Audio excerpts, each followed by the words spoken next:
आज हम एक भारतीय टूरिस्ट की आंखों से थाईलैंड के सबसे बड़े त्योहार सोंक्रान को समझने वाले हैं।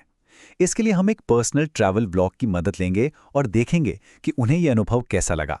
तो ये सवाल बहुत दिलचस्प है ना, कि जब दुनिया की सबसे बड़ी वाटर फाइट को कोई अपने देश के रंगों के त्योहार यानी होली की नज़र से देखता है तो क्या होता है। इसी सवाल के इर्द गिर्द हमारी पूरी बात घूमेगी। और इस सफर में हमारे गाइड हैं मशहूर इंडियन ब्लॉगर सौरभ जोशी। उनका ये एक जुमला, आज होली यहाँ पे दोबारा होगी, असल में इस पूरे अनुभव का सार बता देता है। उन्होंने सोंक्रान को अपनी जानी पहचानी होली के चश्मे से देखा। तो आज हम किन किन बातों पर गौर करेंगे। पहले तो यही समझेंगे कि थाईलैंड में होली जैसा क्या था, फिर वहां की पानी से भीगी सड़कों का माहौल देखेंगे, सोंक्रान और होली में क्या फर्क है ये जानेंगे, इस मस्ती के पीछे का बिजनेस मॉडल समझेंगे और देखेंगे कि वाटर फाइट्स के अलावा और क्या क्या हुआ। तो चलिए पहले हिस्से से ही शुरू करते हैं। समझते हैं कि आखिर इस जश्न की नींव क्या थी और व्लॉगर ने शुरू में ही इसकी तुलना होली से क्यों कर डाली। अब इससे पहले कि हम व्लॉगर के अनुभव में खो जाएं, ये जानना जरूरी है कि सोंक्रान आखिर है क्या। असल में ये थाईलैंड का पारंपरिक नया साल है जो हर साल 13 से 15 अप्रैल को मनाया जाता है और इसकी सबसे बड़ी पहचान है पानी की लड़ाई। तो चलिए अब सीधा चलते हैं फुकेट की सड़कों पर, देखते हैं कि जमीनी हकीकत क्या थी, माहौल कैसा था। तो व्लॉगर के हिसाब से सड़कों पर पूरी तैयारी थी। हाथ में पिचकारी होना तो जैसे जरूरी ही था। जगह जगह पानी से भरे टब रखे थे ताकि रिफिलिंग होती रहे।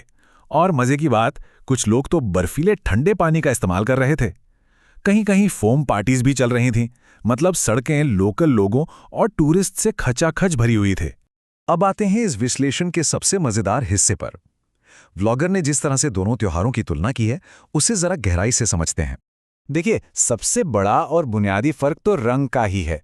सोंक्रान में सब कुछ पानी पर टिका है, जबकि हमारी होली में गुलाल और पाउडर मुख्य होते हैं। सौरभ ने बताया कि सोंक्रान में कभी-कभी एक हल्का मिट्टी जैसा पेस्ट भी इस्तेमाल होता है, जो हमारी मुल्तानी मिट्टी की याद दिलाता है। अब बात करते हैं माहौल की। यहाँ फर्क बिल्कुल साफ है। सोंक्रान एक बहुत बड़ी स्ट्रीट पार्टी जैसा है।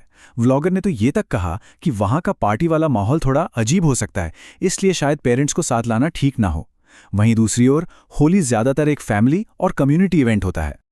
अच्छा, इस पूरी मस्ती के पीछे एक और पहलू छिपा हुआ था, जो व्लॉगर के लिए भी काफी चौंकाने वाला था, और वो था इसका बिजनेस।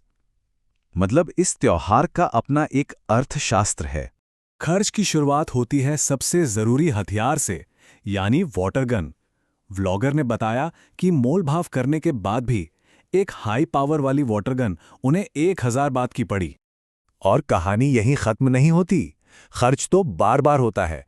वाटर गन को एक बार रीफिल कराने के लिए भी पैसे देने पड़ते थे, 10 बात प्रति रीफिल।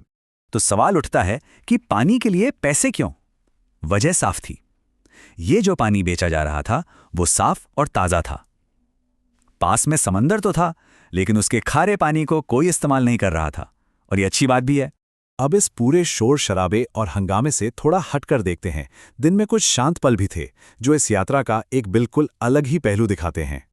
तो देखिए, दिन का शेड्यूल कितना मजेदार था। सुबह 10 बजे जश्न के लिए निकलना, फिर दोपहर में बीच पर 2-3 घंटे आराम करना और खाना पीना।